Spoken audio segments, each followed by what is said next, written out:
frère, il avait dit tout à l'heure, si je vois en fait mon frère qui a besoin notamment d'un bien, ou je sais pas, qui a, par exemple notamment, qui n'a pas d'argent, on va dire, pour payer par exemple son essence, et que je vois cette chose, est-ce que je vais estimer aussi ce frère?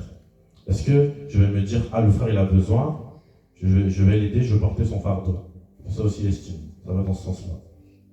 Du coup, automatiquement, quand on accorde de la valeur à l'autre, automatiquement, on regarde son intérêt. Et ce qui est important, et ce qu'il faut considérer, c'est regarder l'intérêt de l'autre, c'est premièrement regarder l'intérêt de Christ.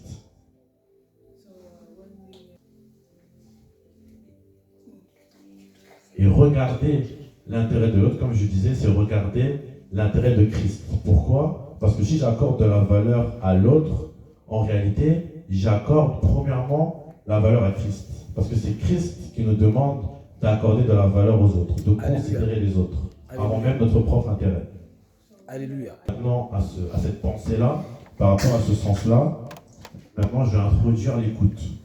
Ça veut dire maintenant, est-ce que maintenant, nous estimons tellement en fait les frères et les sœurs que nous allons considérer ce qu'ils nous disent, soit par des paroles, par des pensées, par des attitudes.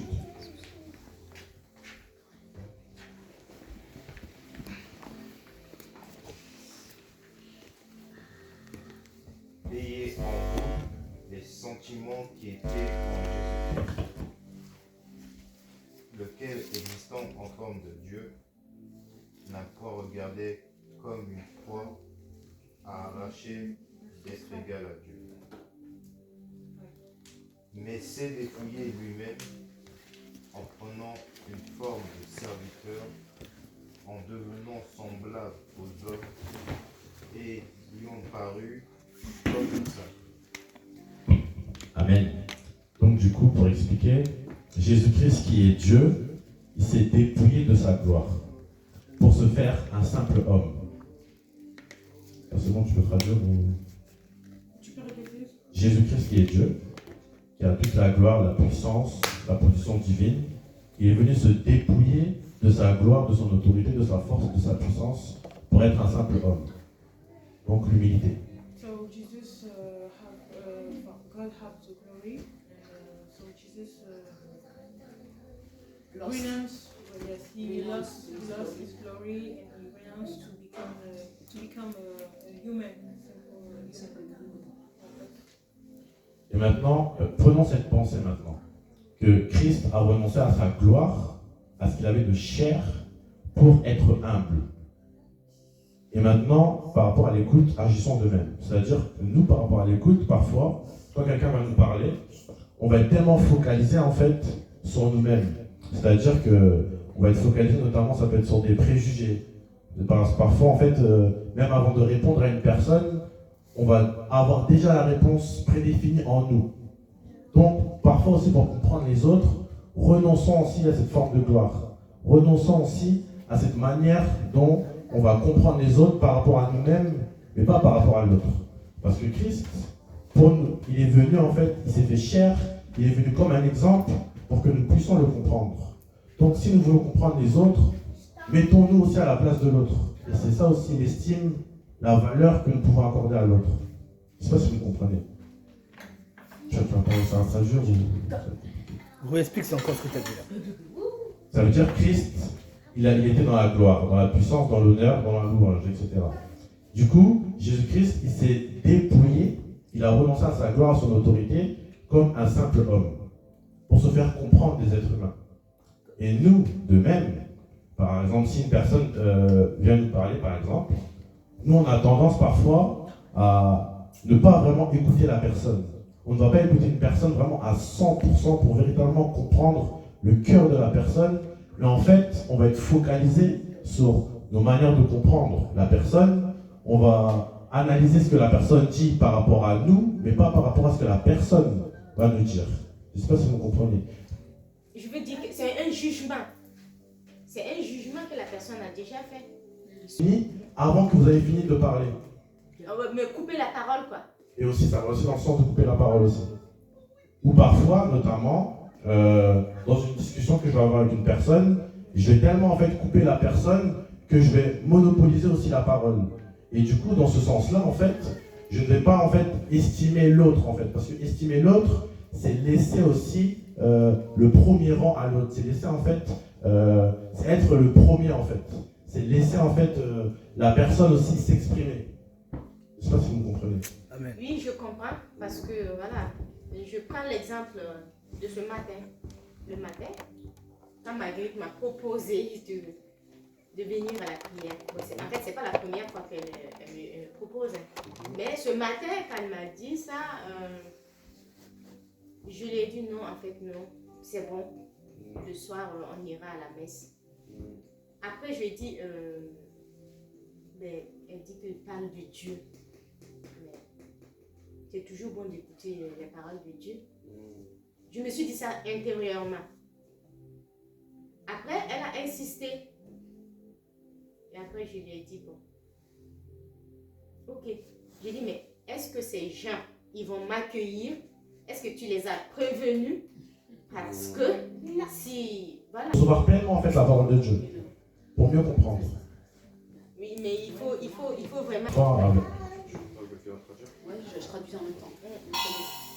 C'est bon. parfois j'ai un exemple, parfois avec ma femme, des fois on va avoir des indifférents. Et parfois en fait, comme elle va m'exprimer en fait ce qu'elle n'a pas compris, l'indifférence, comme moi en fait, je vais me dire que je la connais, ce qu'elle va m'exprimer, je vais dire ah mais non, en fait j'ai dit ça pour ça. Et du coup en fait, j'écoute pas vraiment ce qu'elle me dit, j'écoute par rapport à ce que je pense qu'elle a fait. Et du coup en fait, ça vient en fait brouiller l'écoute. Si tu veux travailler. Comme je disais, Jésus-Christ, qui était Dieu, qui était dans la gloire, comme tu l'as dit ma soeur, le Seigneur il s'est dépouillé. Il s'est dépouillé aussi, pourquoi? C'est pour se faire comprendre. Parce que quand on repart en fait dans l'Exode, quand Dieu est descendu, il est descendu en fait avec toute sa gloire, son honneur, sa puissance. Et ça a fait fuir en fait le peuple israélite. Tu pouvais traduire? Dans l'Ancien Testament. Oui, dans l'Ancien Testament. Jésus-Christ, du coup, on remarque que quand il est descendu en fait avec la nuée, avec la force, la puissance, ça a fait fuir en fait le peuple. Et du coup, Dieu maintenant a fait une autre avenue maintenant, il s'est dépouillé en fait. Et en se dépouillant en fait, il se fait mieux comprendre. Et c'était l'exemple que j'expliquais. Parfois en fait, quand une personne notamment, elle est là, notamment elle parle beaucoup, en fait, elle se dépouille pas aussi notamment. Parce qu'ici elle monopolise la parole et elle n'estime pas les autres. Ici aussi c'est une manière aussi de se dépouiller et renoncer aussi à ce que l'on a. Ou notamment dans l'autre sens. Une personne peut venir nous parler, comme je donne l'exemple avec Marguerite, le fait qu'on a en fait des idées préconçues, ça bloque en fait un bon entendement en fait. Ça bloque vraiment un bon entendement. Jésus-Christ disait aux Juifs, vous ne pouvez pas recevoir ce que je vous donne. Pourquoi? Parce qu'il n'y a pas en fait d'espace en vous. Je prends le verset, c'est intéressant. Et ils lui répondirent, nous sommes la postérité d'Abraham, et nous n'avons jamais été esclaves de personne. Comment donc dis-tu, vous deviendrez esclaves? Et Jésus leur répondit, Amen, Amen, je vous le dis, que quiconque pratique le péché est esclave du péché. Verset 35. Or l'esclave ne demeure pas toujours dans la maison, le Fils y demeure pour toujours. Si donc le Fils vous affranchit, vous serez vraiment libre. Du coup, verset 37, je sais que vous êtes la postérité d'Abraham. Je sais que vous êtes la postérité d'Abraham, mais vous cherchez à me faire mourir, parce que ma parole ne trouve pas d'espace en vous. Ça veut dire en fait ici, il y a plusieurs exemples que je vais donner. Parfois en fait, on ne reçoit pas la parole de Dieu, parce qu'en fait, on est tellement rempli de jugements et de préjugés. Donc du coup, la grâce de Dieu ne trouve pas d'espace pour siéger en nous. Amen. C'était mon cas. Je sais que... Ah.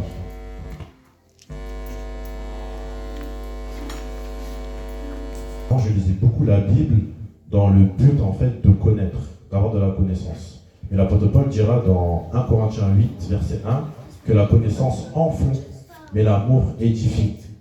Et en fait, j'étais tellement rempli en fait de connaissances que la grâce de Dieu en fait je n'arrivais pas en fait à voir déjà premièrement le plus important, c'est-à-dire l'édification premièrement, parce que j'étais tellement rempli, et deuxièmement, elle ne pouvait pas en fait trouver de place en moi. On pouvait me parler, on pouvait me dire que non, en fait, il faut marcher dans l'édification, mais en fait, quand tu es rempli, tu peux écouter, recevoir, et ça va sortir en fait, parce qu'il n'y a pas de place. Et là, on rentre dans ce que Jésus-Christ dit dans les 4 terrains. Quand on sème la parole dans le champ et qu'on ne la comprend pas, ou les soucis de ce siècle, quand l'épreuve vient, cette parole-là, en fait, on ne l'honore pas, on ne garde pas cette parole-là. Et du coup, le diable vient prendre ce que nous avons reçu et l'enlève. Qu'est-ce que l'édification? Et du coup, je reviens encore dans le sens de l'écoute, notamment, ça c'est le même principe. Parfois, en fait, même dans beaucoup de relations, que ce soit maritales, beaucoup de personnes en fait n'arrivent pas à se comprendre parce qu'en fait, déjà, ils ont des idées préconçues sur l'autre. Et en fait, on empêche la grâce de Dieu de comprendre la personne aussi. Et en agissant comme ça, nous ne tenons pas dans l'humilité. Parce qu'on ne regarde pas en fait l'intérêt de l'autre, mais on regarde notre intérêt par rapport à la manière dont on va comprendre l'autre. Je ne sais pas si vous comprenez. On comprend, mais Quel verset? Proverbe 1, verset 25.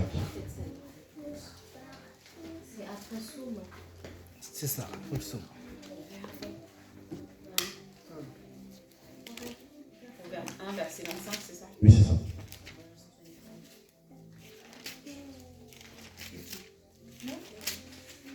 Verset 25. Vous avez ignoré tous mes conseils, vous n'avez pas accepté ma réprimande. Ça veut dire ici, on voit bien que ces personnes-là, ils ont écouté Dieu. Mais en écoutant Dieu, ils n'ont pas accepté ce que Dieu en fait leur a dit. Ça veut dire ici, je parlais en fait de différents types d'écoute. Il y a l'écoute dans le sens où on reçoit ce que la personne dit. Il y a l'écoute aussi dans le sens où on comprend, notamment la réprimande que Dieu leur a donnée. Et il y a l'écoute aussi qui nous amène à obéir. Parce que quand on continue, dans Proverbe 29, il est dit, parce qu'ils ont haï la connaissance et qu'ils n'ont pas choisi la crainte de Dieu. Ça veut dire ici, quand Dieu a parlé, c'était dans un but qu'ils reçoivent, qu'ils comprennent et qui marchent dans la crainte de Dieu. Ou parfois même, on ne comprend pas toujours. Mais le plus important, en fait, c'est de recevoir et d'obéir. Et c'est ça aussi les différents types d'écoute que je voulais nous amener à comprendre. Et on voit au verset 30 et 33, parce qu'ils n'ont pas accepté mes conseils et ils ont rejeté mes réprimandes. Mais celui qui m'écoute habitera en sécurité, sera tranquille, sans crainte et aucun mal. Il y a l'écoute quand on comprend, ou on ne comprend pas, ou on comprend à notre manière. Et après, il y a l'écoute qui va dans le sens de l'obéissance. Ça veut dire ce que la personne nous demande et nous dit. Tu peux répéter les 3 points d'écoute? Je vais juste finir de traduire. Continue parce que j'ai perdu le 3. Je vais répéter. Alors, je disais qu'il y a 3 types d'écoute. Il y a l'écoute dans le sens où on reçoit ce qu'une personne nous dit. Après, il y a l'écoute dans la compréhension, c'est-à-dire on comprend par rapport à ce que la personne nous dit, ou soit on ne comprend pas, ou soit en fait on comprend par rapport à ce que la personne nous dit. Du coup, la compréhension. On comprend bien ce que la personne veut nous renvoyer comme message. Et après, il y a l'obéissance maintenant, c'est-à-dire l'écoute qui va dans le sens de ce que la personne attend de nous, de ce que la personne nous dit. Et obéir. Ça veut dire au moment en fait où il a obéi, en réalité, il a déjà compris en fait. Je ne sais pas si tu comprends. Il a écouté ce que tu as dit. Il a écouté ce que du coup le Père a dit. Mais au début, il a fait le choix, malgré qu'il comprenait, de rejeter cela. Mais après, il a pris conscience, et du coup, il a compris, et du coup, il est parti dans le sens que le Père, du coup, lui a demandé. En même temps, je vais expliquer. Du coup, je vais prendre Proverbe 1, verset 5.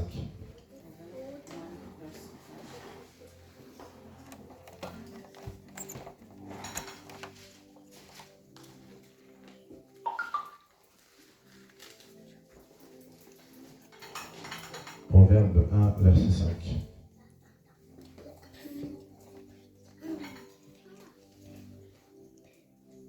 Tout le monde a trouvé? Que le sage écoute et il augmentera son instruction. Celui qui est intelligent acquérera de sages conseils ou acquérera du savoir. Alors, ici maintenant, par rapport aux trois types d'écoute, on peut l'interpréter de différentes manières. Ici, que le sage écoute. Mais si le sage écoute dans un but en fait de ne pas en fait prendre ce qu'il a reçu et le pratiquer, ici, il ne peut pas en fait augmenter son savoir ici.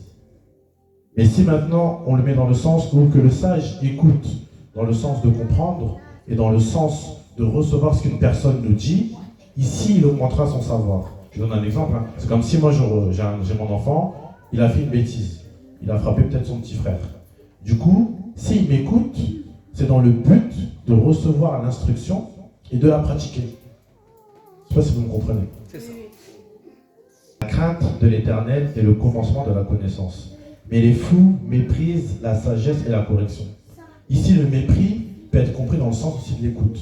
C'est-à-dire parfois, quand on va parler à une personne, elle ne va pas en fait écouter la sagesse ou écouter la correction. Comme aussi c'est écrit que celui en fait qui détourne ses oreilles en fait de la loi est en abomination à l'Éternel. Et ici en fait on comprend que quand on vient reprendre une personne et qui n'écoute pas, la Bible qualifie cette personne-là étant fou.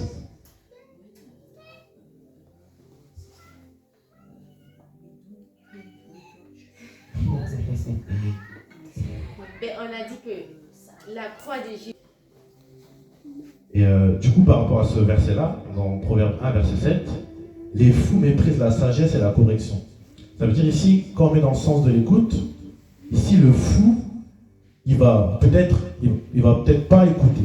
Déjà ici, quand on n'écoute pas, on est déjà qualifié de fou.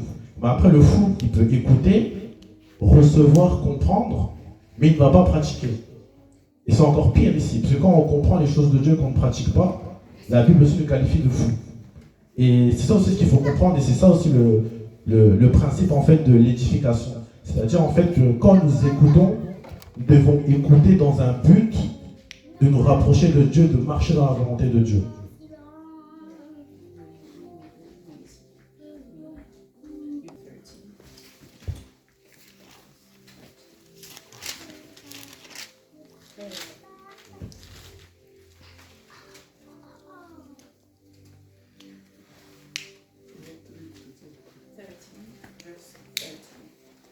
Proverbe 13, verset 13. Je lis, c'est bon? Celui qui méprise la parole se perd, mais celui qui craint le précepte est récompensé. Amen. Moi, c'est écrit, celui qui méprise la parole sera détruit. Alors, littéralement, en fait, jeté au feu, jeté en enfer, en fait. Et ici, par rapport à l'édification, comment nous devons nous comporter, en fait, par rapport à la parole, au niveau de l'écoute. C'est-à-dire que quand on reçoit la parole, on la comprend, et maintenant, on doit la pratiquer. Et si on ne la pratique pas, là, on est dans le mépris, en fait, envers la parole. Je ne sais pas si vous me comprenez. Amen. Quand on écoute la parole et qu'on ne la reçoit pas, on est dans le mépris de la parole. Le mépris. La parole de Dieu, la Bible. Okay. Ouais. Et comme je disais aussi tantôt, faisons aussi attention à ces idées préconçues ou ces préjugements envers aussi les Écritures. Parce que ces idées préconçues bloquent aussi l'accès en fait à la grâce de Dieu. Comme j'expliquais avant, notamment l'exemple que vous avez pris avec Marguerite.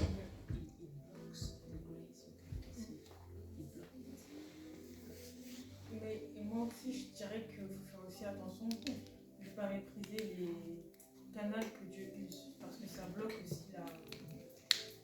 ça bloque la parole. Amen. Quand on méprise l'homme qui parle, également aussi, parfois on a des a priori, etc. On se dit, oh, mais lui, il est préjugé. Voilà, lui, il est comme ci, il est comme ça. Et en fait, s'il avait une grâce à nous communiquer, elle ne passera pas. Amen. Mais tu ne recevras pas. C'est En ça. fait, c'est pas lui qui. C'est ça, oui. Voilà, c'est toi qui ne recevras pas la grâce parce que Amen. tu as déjà préjugé ce qu'il est en train de dire. Amen. Et c'est pour ça que le Seigneur il dira que nous devons en fait faire acception de personne. Nous ne devons pas juger en fait les autres par rapport à leur apparence. Nous devons juger en fait par rapport à la justice. De ses pas même de connaissance. Dieu peut nous parler aussi au travers d'un musulman, au travers d'un juif, au travers d'un païen, même au travers d'une personne qu'on ne va pas considérer peut-être comme une personne qui vit dehors, un SDF. Il faut vraiment considérer en fait toute parole. Parce qu'en fait, il faut se dire en fait que parfois en fait, c'est pas en fait l'homme qui parle, mais c'est Dieu qui peut nous parler aussi au travers de cette personne-là.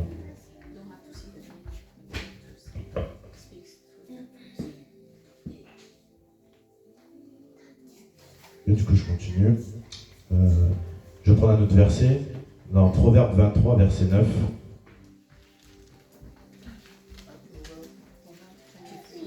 Proverbe 23, verset 9.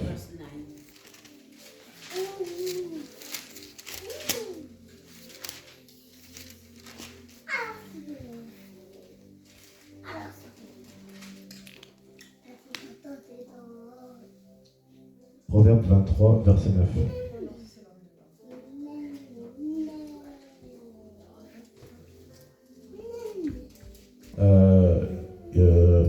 Une personne peut nous parler, mais on va mépriser son discours. Et comment en fait on va mépriser son discours? Premièrement, on ne va pas recevoir ce que cette personne va nous dire. On va la mépriser automatiquement. Mais parfois on va recevoir ce que cette personne va nous dire, on va comprendre, et surtout quand ça va dans le sens d'une instruction, mais on ne va pas obéir en fait. Un exemple, si je ne sais pas, je suis dans la rue, une personne vient me voir, je ne la connais pas, elle me dit le Seigneur veut que tu te répandes de cette attitude-là. J'ai entendu, j'ai compris, mais je rejette.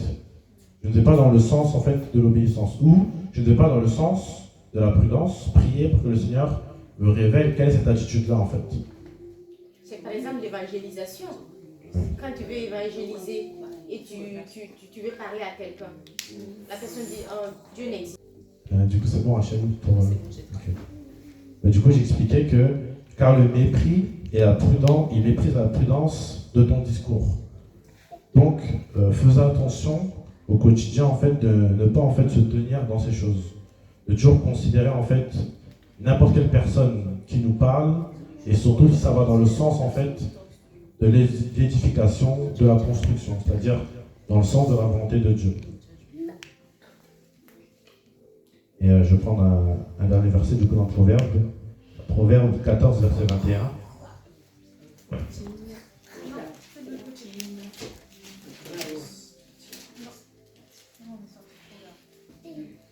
Proverbe 14, 21.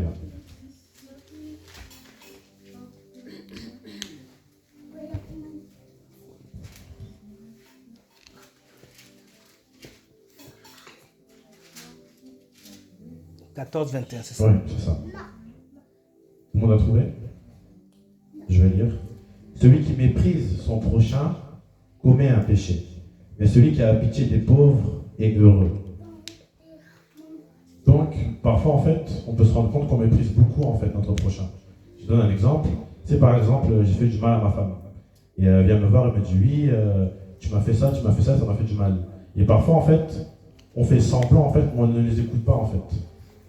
Et ça me fait penser aussi à, parfois, on va agir aussi de même aussi envers le Seigneur.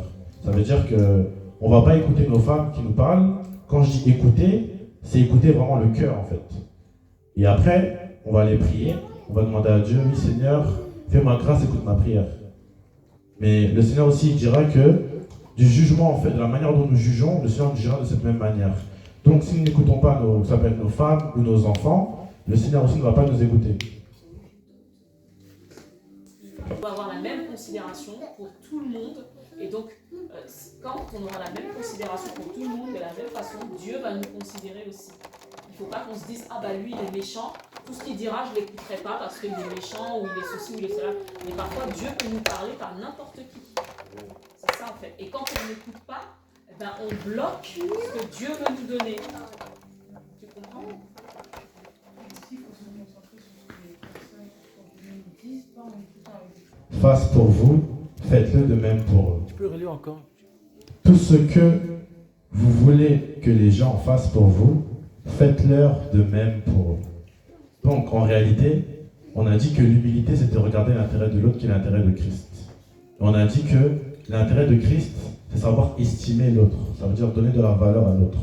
Mais maintenant, en réalité, quand nous n'écoutons pas les autres, est-ce que nous leur donnons de la valeur? Et surtout, est-ce que nous aimerions être méprisés? Est-ce que nous aimerions ne pas être écoutés?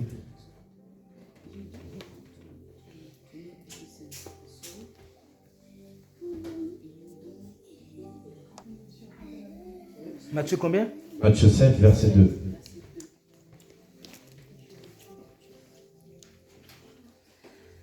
Tout le monde a trouvé, je peux lire?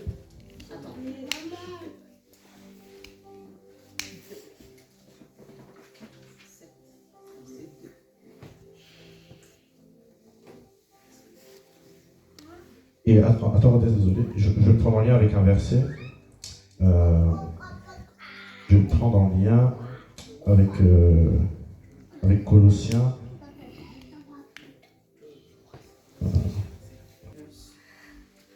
Colossiens 3, 25. Est-ce que vous pouvez me prendre en lien ces deux versets?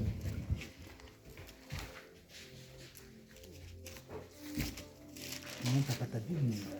On a Bible aussi pour lire. Oui, mais moi, j'ai pas une Bible comme ça. Moi, c'est avec des images. Colossiens 3, 27. Tout le monde a trouvé, je peux lire? Ouais, les deux. Alors, car celui qui agit injustement recevra selon son injustice. Amen. Et il n'y a point de favoritisme. Voilà. Amen. Si du coup on peut prendre Matthieu 7.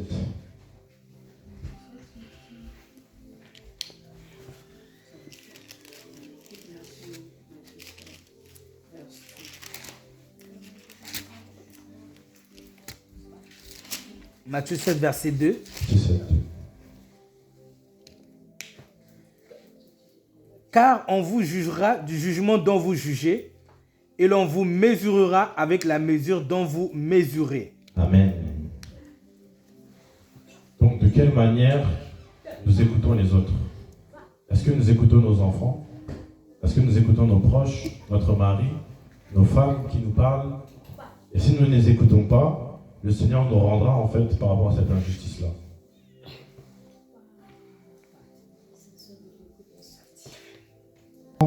En fait, le manque d'écoute, c'est aussi un obstacle à nos prières. Alléluia. Et quand on regarde le passage là, dans 1 Pierre 3, verset 7 notamment, il est dit, Marie, montrez à votre tour de la sagesse dans vos rapports avec vos femmes, comme un sexe plus faible. Honorez-les comme devant aussi héritiers avec vous de la grâce de la vie, qu'il en soit ainsi afin que rien ne vienne faire obstacle à nos prières. Mais honorer sa femme, c'est savoir l'écouter aussi. Vraiment. Parce que nous ne pouvons pas honorer une personne si nous ne l'écoutons pas.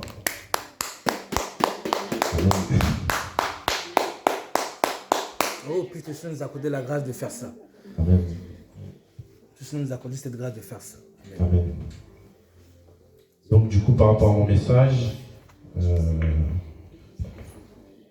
je veux vraiment nous encourager en fait par la grâce de Dieu à demeurer en fait dans cette humilité-là en fait de l'écoute, à vraiment en fait avoir le cœur en fait pour écouter le cœur de la personne. Même parfois, une personne peut vouloir parler, mais elle va mal s'exprimer, elle va mal en fait ressortir ce qu'il y a dans son cœur. Et parfois en fait, on peut comprendre ce qu'il y a dans son cœur, mais on ne va pas en fait agir par rapport à son cœur, on va agir par rapport à ce qu'elle dit en fait. Et même parfois, il faut faire attention par rapport à ça aussi, parce que c'est un piège aussi de l'ennemi.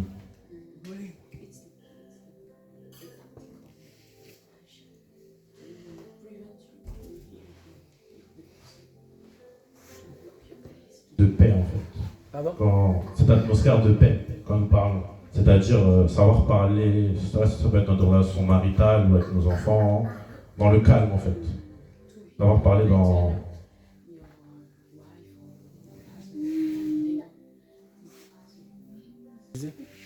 Savoir parler en fait dans le calme avec un ton bas. Parce qu'en fait, quand on parle dans le calme avec un ton bas, en fait, on attire aussi en fait la présence du Seigneur en fait. On attire aussi le Saint-Esprit à être là. Parce qu'en fait, quand le Saint-Esprit n'est pas là, en fait, quand on parle de manière négative, on se crie dessus, on parle fort, même si on rabaisse la personne parce qu'elle ne comprend pas. En fait, ici, c'est comme ça, en fait, on enlève la présence du Saint-Esprit, on attire le négatif, en fait. Et en attirant ce négatif-là, en fait, bah, ça crée des atmosphères qui sont mauvaises et des portes ouvertes à l'ennemi par lesquelles, en fait, il nous divise, en fait.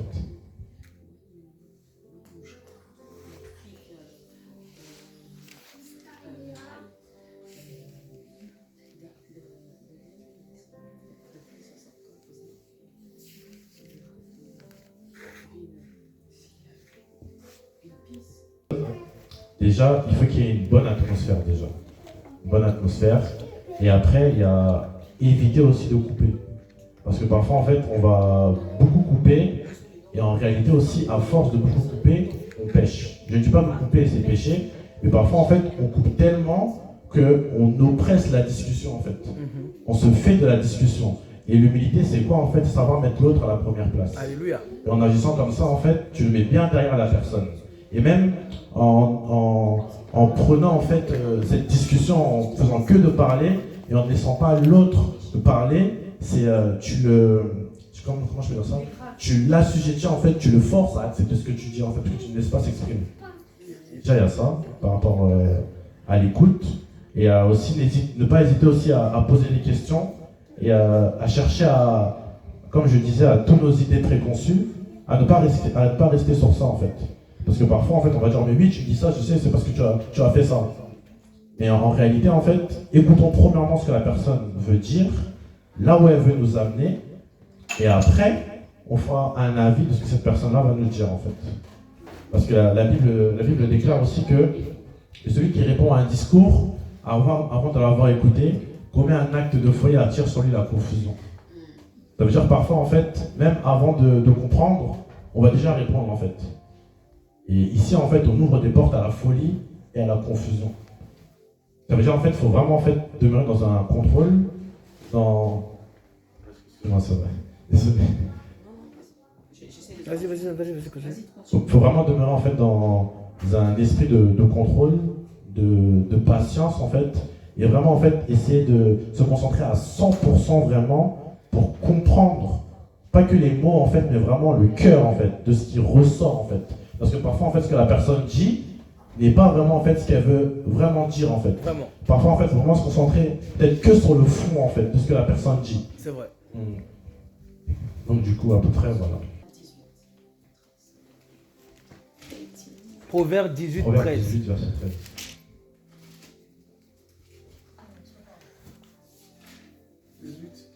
Proverbe 18, verset 13.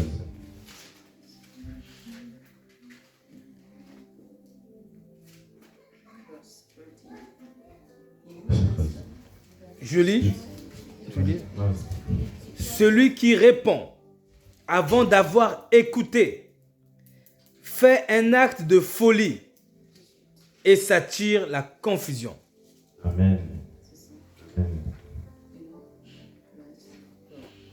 Et si on comprend aussi l'esprit qu'il y a derrière ce verset, en fait, ça nous renvoie à comprendre que celui, en fait, qui répond ou qui agit sans avoir pris connaissance de la cause peut ouvrir des portes aussi à des esprits de confusion ou de folie. Comment? D'égarement. D'égarement, oui, c'est ça. Et c'est pour ça que c'est important en fait que parfois dans certaines situations, on va agir ou on va parler sans avoir pris connaissance en fait de ce qui se passe réellement. Et parfois en fait, ça nous renvoie en fait à beaucoup en fait de manière de confusion ou de folie en fait d'agir en fait. Et notamment, à force d'agir comme ça en fait, c'est comme si en fait dans le monde spirituel en fait, les démons en fait, si je peux donner une image, plus en fait on agit comme ça dans ce sens-là, plus en fait c'est comme si les démons posaient brique par brique toutes les attitudes en fait que nous avons posées, jusqu'à ce qu'en fait ça crée comme une grande maison. Et parfois on va se rendre compte que on a tellement pratiqué ça en fait que la maison en fait elle est tellement grande qu'on va avoir du mal à renoncer à ça en fait. Et c'est maintenant là le sens où le Seigneur nous renvoie en fait à renoncer à nous-mêmes. Et quand nous renonçons à nous-mêmes, le Seigneur en fait c'est comme s'il enlève brique par brique tout ce que les démons en fait ont posé comme fondation qui nous empêche en fait d'écouter les autres. Et les forteresses, du coup.